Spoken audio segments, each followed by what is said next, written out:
development is development that meets the needs of the present without compromising the ability of future generations to meet their own needs.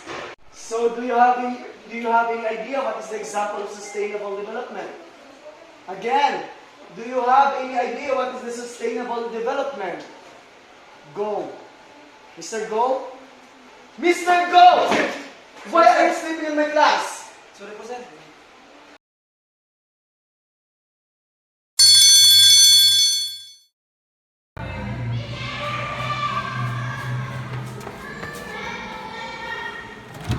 Good morning, sir.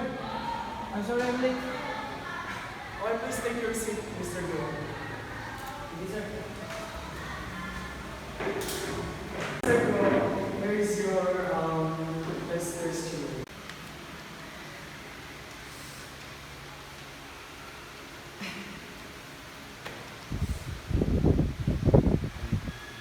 Okay, sir, pass your paper right now. Mr. Go, pass your paper right now. Sir.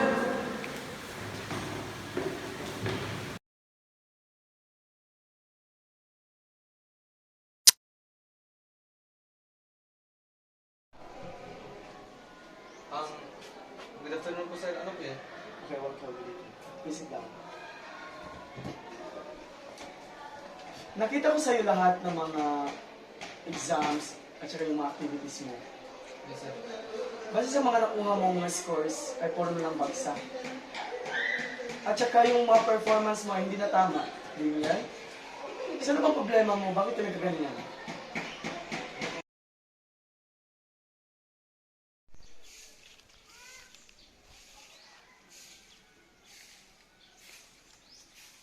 Tao po. Tao po. Tao po. Ano po yun? Magandang araw po.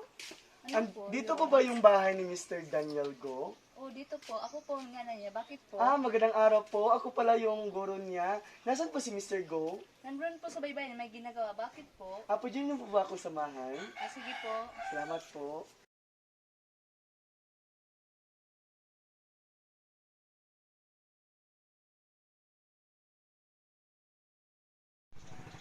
Nak! Nak! May naghahanap po sa'yo.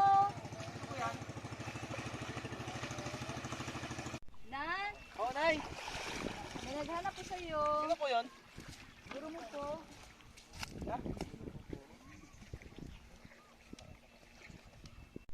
Ito po yung nakuhang mga result sa exam ni Mr. Daniel. Ito yung mga hindi mo natapos na mga activities ha.